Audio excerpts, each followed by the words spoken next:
मेरा भाई भाभी से मसाज करवाकर सोता था। एक दिन भाभी मायके जाने लगी। मुझे कहा रात को भाई की मसाज कर देना। मैं भाई की मसाज करने गई। भाई ने मेरे साथ मसाज की जगह भाई हर रात भाभी से मसाज करवाकर सोते थे। जब तक भाभी मसाज न करती भाई को नींद नहीं आती थी। एक दिन भाभी को शादी पर जाना था। भाभी जाने लगी तो मुझे पास बुलाकर बोली, रात को भाई की मसाज कर देना वरना सारी रात जागते रहेंगे। रात हुई तो मैं सर ढककर भाई की मसाज करने चली गई। अभी 15 मिनट हुए थे कि मेरे होश उड़ गए। भाई ने मेरे साथ मेरी भाभी मुझे बोलकर गई थी कि भाई का ख्याल रखना। साथ ही मुझे वो एक काम करने के लिए भी कह गई थी। मैंने वही काम किया था। अचानक से ही कुछ बुरा हो गया। अभी मैं परेशान थी कि भाभी वापस आएगी तो उनको क्या जवाब दूंगी। वो क्या कहेंगी कि मैंने तुझे भाई का ख्याल रखने के लिए कहा था और तूने यह सब कर दिया। मुझे खुद ही पता नहीं चला कि यह सब कैसे हो गया और इसमें मेरा क्या कसूर था। सब खुद ही हुआ था। मेरे भाई बड़े ही अजीब तरह के इंसान थे। यह हमेशा ही गुस्सा करते रहते थे। मेरी जो पहले वाली भाभी थी वो बहुत अच्छी औरत थी और उनसे मेरे भाई को औलाद न हुई। तो भाई ने कहा कि उससे तो मुझे औलाद नहीं हो रही, तो उन्होंने दूसरी शादी कर ली। लेकिन दूसरी बीवी से भी मेरे भाई को औलाद न हुई। भाई सबको कहते थे कि सारी बांझ औरतें मेरे नसीब में हैं। मेरी उनसे ही शादी हो जाती है। भाई ने दूसरी औरत को भी छोड़ दिया। वो बेचारी बड़ी अच्छी थी। उन्होंने कहा कि मुझे नहीं छोड़ना, मेरा आगे पीछे कोई नहीं है। लेकिन भाई न माने। मैं तुझे रखकर क्या करूंगा, तेरा मुझे क्या फायदा है। जबकि उन्होंने भाई के साथ 5 साल गुजारे थे और 5 साल में वो इतनी ज्यादा बुरी लगने लगी थी। जब शादी हुई तो उस वक्त काफी खूबसूरत थी। पता नहीं मेरे भाई औरतों के साथ क्या करते थे कि उसकी हालत ऐसी हो जाती थी। मेरे भाई ने तीसरी शादी कर ली थी। मेरे माँ बाप इस दुनिया से चले गए थे और मैं अपने भाई के साथ अकेली रहती थी। बाबा जिंदा होते तो मुझे कभी भाई के साथ अकेला नहीं छोड़ते। भाई ने घर अलग किया हुआ था। वो बहुत अमीर थे। उन्होंने बहुत अच्छा घर बनवाया था। उनके घर में टीवी, फ्रिज, ऐसी सब कुछ था। हम लोग जरा भी गरीब नहीं थे। मेरा दिल करता था कि मैं अपने भाई के घर हेमाशा टीवी देखूं, फ्रिज से ठंडा पानी निकालकर पीऊं, गर्मियों में ऐसी के मजे लूं, आराम से सकूं। मेरे भाई को माँ बाबा के मर जाने का बड़ा दुख था, इसलिए उन्होंने मेरी जिम्मेदारी ले ली और कहा कि वो मेरा ख्याल रखेंगे।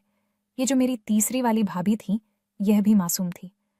भाई कहते थे कि मेरे नसीब में सारी की सारी ऐसी औरतें आती हैं जो बच्चे पैदा नहीं कर सकती। लेकिन दरअसल उनके नसीब ऐसी औरतें आई थीं जो बहुत ही ज्यादा शरीफ और मासूम होती थीं। ये भाभी भी बहुत अच्छी थी। मेरे भाई मेरी भाभी से बहुत ज्यादा सेवा करवाते थे। पूरा दिन उसकी कोई ना कोई फरमाइश होती। बिन मौसम की चीज पकवाते। तभी तो कहते पकौड़े बना दो, कभी चाय बना दो, और मुश्किल से मुश्किल खाना बनवाता रहते थे। मुझे कहते थे कि तुम भी खाया पिया करो, ऐश किया करो, काम करने की कोई जरूरत नहीं है। वैसे घर के काम करने के लिए भाभी ने नौकर रखे हुए थे, लेकिन खाना पकाने की सारी जिम्मेदारी मेरी भाभी पर ही थी। मैं उनकी मदद किया करती थी, पर मेरे भाई कहते थे कि कोई जरूरत नहीं है तुम्हें काम करने की। अगर तुमने काम किया तो भगवान के यहाँ जाकर अपने बाप को क्या मुंह दिखाऊंगा। भाई को मुझसे बहुत मोहब्बत थी और वह एक बार किसी आदमी ने कहा कि तुम्हारी तीसरी बीवी से भी औलाद नहीं हो रही, इसका मतलब कि शायद तुम्हारे अंदर ही कुछ गड़बड़ है। उन्होंने कहा कि मेरे अंदर कोई गड़बड़ नहीं है, बस मेरे नसीब में औलाद नहीं है। लेकिन अब मुझे औलाद नहीं चाहिए। मेरी तीसरी बीवी माँ बन सकती है, पर अब मैं बच्चा नहीं पैदा करना चाहता। बुढ़ापे में बच्चा उठाकर फिर आऊंगा। बच्चों के तो 1000 काम होते हैं। अब तो मेरी अपनी दवाइयाँ खाने की उम्र आ गई है और मैं इसके लिए दूध और सामान कैसे लाता। फिर आऊंगा। मेरे बाप के मरने के बाद मैंने अपनी बहन को ही अपनी बेटी माना है। मैं उसको विदा कर दूंगा। मैं सारा अरमान उसकी शादी पर पूरा कर लूंगा। मैं ये बात सुन रही थी, मुझे बड़ी खुशी हुई। मैंने कहा कि मेरे भाई तो बहुत अच्छे हैं, मेरा इतना ख्याल करते हैं, मुझे अपनी बेटी बना लिया है। भाई मेरी भाभी से बहुत ही ज्यादा काम करवाते थे। रोज रात को भाभी से मसाज भी करवाते थे, जबकि यह काम बड़ा मुश्किल होता था। मेरी भाभी भाई के ऊपर खड़ी हो जाती और पैरों के साथ उनकी कमर और टांगों को दबाया करती। उनका इतना ज्यादा वजन नहीं था, शायद वो 40 किलो की होंगे। भाई 1-2 घंटे तक भाभी से मसाज करवाते रहते थे, यहाँ तक कि जब भाभी वापस आती तो खुद थक जाती थी। भाई की एक बड़ी अजीब हरकत थी। कभी कभी भाभी को कमरे से बाहर निकाल देते थे। कहते थे कि मुझे अकेले सोने की आदत है, वह खुद अपने कमरे में सोते। भाभी दूसरे कमरे में सोया करती थी, लेकिन कभी कभी भाभी उनके कमरे में भी सो जाती थी। मेरे लिए अलग से कमरा था, वहां पर ऐसी भी लगा हुआ था। मेरी जिंदगी तो यहाँ पर ठीक थी। मेरी भाभी को कहीं जाने भी नहीं देते थे, उनके अपने घर भी नहीं, उन्हें रात को भी अपने घर रुकने नहीं देते थे। मेरी भाभी कहती थी कि मैं तो बस यहाँ पर सेवा करने के लिए आई हूँ। अमीर बंदा है, इसके पास पैसे हैं। हम लोग गरीब थे, मेरे माँ बाप ने पैसा देकर शादी कर दी। मेरी तो ये पहली शादी है। भाभी मुझे अपना दुख सुख बांटा करती थी, लेकिन भाई से बहुत ज्यादा डरती थी। जैसे ही किसी आहत की आवाज आती तो भाभी चुप हो जाती। मुझे बार बार कहती कि किसी को कुछ न बताना, मैं तुमसे बात की थी। मैं भी कह दी कि नहीं बताऊंगी कि मुझे बताकर क्या मिलाना था। मेरी भाभी अच्छी थी और भाई ने मुझे उन दोनों के साथ ही अच्छे तरीके से रहना था। मुझे एक दूसरे में फूट डालने की जरूरत थी। मेरी भाभी ने मुझे बताया कि उनका बाप बहुत ज्यादा बीमार है, बिस्तर पर पड़ा है, तबीयत बहुत खराब है, लेकिन तुम्हारे भाई जाने नहीं देते कि घर के काम जरूर है। टाइम पर खाल नहीं मिलता तो मेरा मूड खराब हो जाता है। भाभी मुझे कहती थी कि औरत गरीब बंधे से शादी कर ले, जो कम से कम प्यार करने वाला और एहसास करने वाला हो वो, लेकिन ऐसा आदमी से शादी न करें जिसके पास पैसे तो हो लेकिन वो आपका एहसास ही ना करे। मैंने कहा कि पर औरतों तो आजकल ऐसा नहीं सोचती, वो तो बस कहते हैं कि बंदा अमीर हो चाहे जैसा भी हो।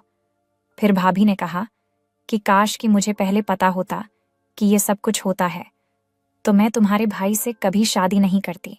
मेरा तो दिल करता है गले में ढोल डालो और सबको बताऊं कि कोई भी अमीर आदमी से शादी न करें, और करें तो कम से कम ऐसा आदमी से करें जिसके अंदर थोड़ा बहुत एहसास हो, इंसानियत हो।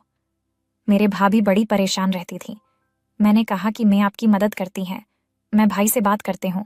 उन्होंने कहा कि नहीं नहीं, तुम बात नहीं करना, वरना वो कहेंगे कि मैंने तुम्हें कहा है।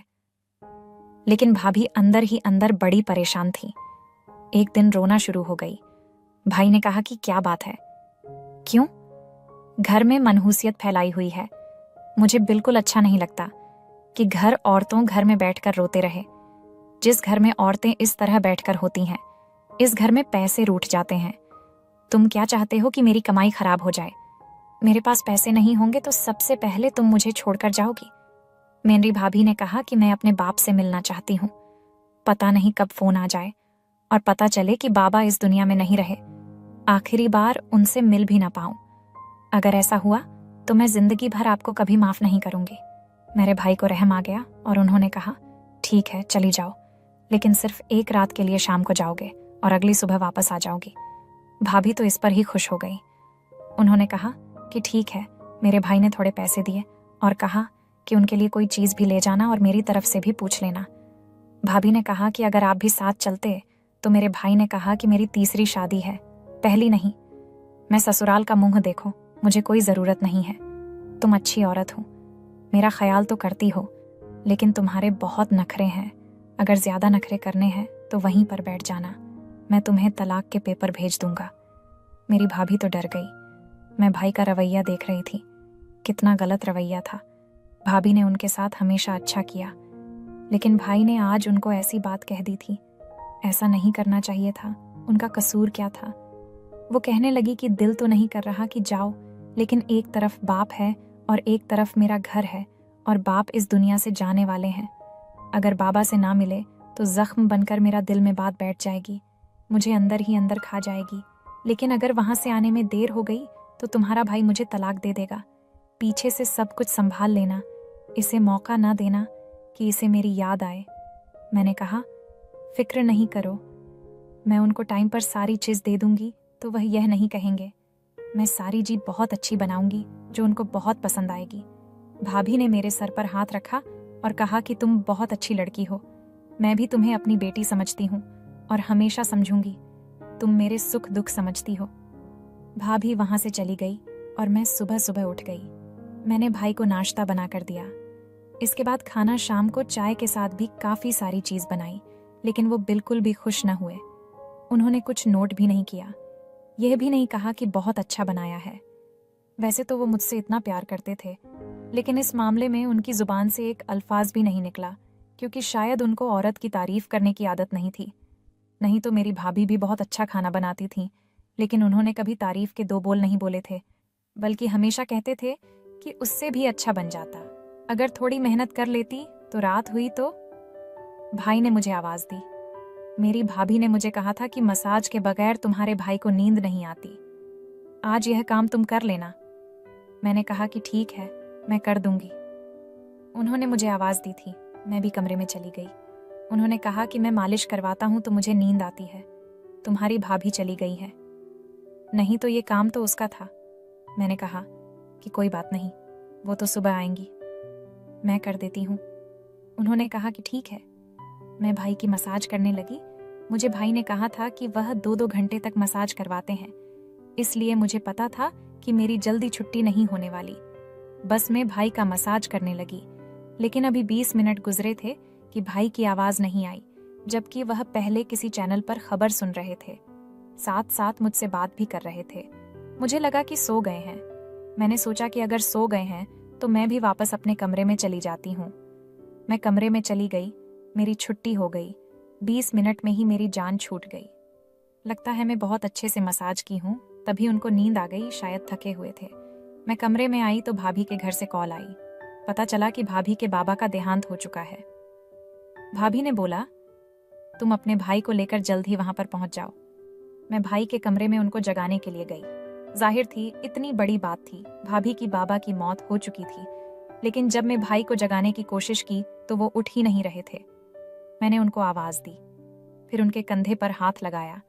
जब मैंने उनकी तरफ गौर से देखा, न जाने क्यों मुझे ऐसा महसूस हुआ जैसे वो इस दुनिया में नहीं है, जा चुके हैं। लेकिन पास वाली आंटी के घर चली गई। वह बहुत अच्छी थी। उनके परिवार से हमारे अच्छे ताल्लुक होते थे और उनके छोटे बच्चे थे, वहीं पर ही रहती थीं। मैंने उनको कहा कि मेरे भाई उठ नहीं ही रहे हैं। उन्होंने भी अपने दिल पर हाथ रख दिया था। सब ठीक तो है। हम उनके घर पर एक काजन आया हुआ था, उनको लेकर वह घर पर आई। उसने चेक किया तो कहने लगा कि है अब इस दुनिया में नहीं रहे। मैं सुनकर हैरान रह गई। मेरे कदमों तले से जमीन निकल गई। मुझे इस औरत ने कहा कि उन्हें क्या खिलाया। मैंने तो कुछ भी नहीं खिलाया था। मैंने उनको अच्छा खाना खिलाया और मैं उनको मसाज कर रही थी। मुझे लगा सो गए हैं, लेकिन मुझे नहीं पता था। यह सब क्या हुआ, भाभी को यह बात बताई। भाभी तो दहल गई और उन पर कयामत टूट पड़ी। एक तरफ उनका बाप मर गया और दूसरी तरफ पति भी। बड़ी ही मुश्किल हालात थे। भाभी पर बमुश्किल आन पड़ी थी। सबसे ज्यादा तरस भभा पर ही आ रहा था। जब वह वापस आई तो उनके बाबा भी इस दुनिया जा चुके थे और भाई को भी हार्ट अटैक आया था और उनके पति भी दुनिया से जा चुके थे। और आज इस बात को 10 दिन हो गए थे। भाई की सारी जायदाद और पैसे वगैरह मेरे और मेरी भाभी के नाम हो गए। अब मैं और मेरी भाभी घर में रहते हैं। मेरी भाभी ने कभी भाई का जिक्र नहीं किया। वह कभी भी यह नहीं कहती कि मुझे उनकी याद आ रही है।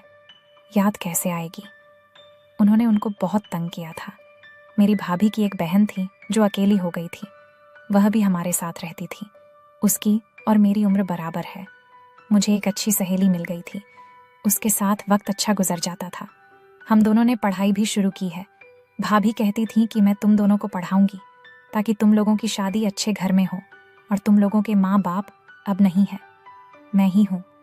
और मैं तुम लोगों की शादी ऐसे घर में करूंगी जिसमें लड़के के पास न सिर्फ दौलत होगी बल्कि आदत और एहसास भी होगा। दौलत वाला देखकर तुम्हारी शादी नहीं करूंगी।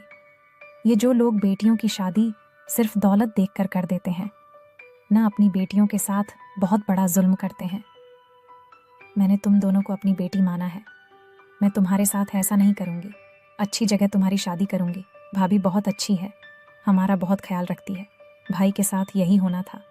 उन्होंने इतनी सारी औरतों का दिल दुखाया, क्योंकि मेरी भाभी ने मुझे बाद में बताया कि तुम्हारा भाई कभी बाप नहीं बन सकते थे, लेकिन हमेशा इस बात का इल्ज़ाम औरतों पर लगाते थे और उन्हें तलाक देकर उनकी ज़िंदगी बर्बाद कर देते थे।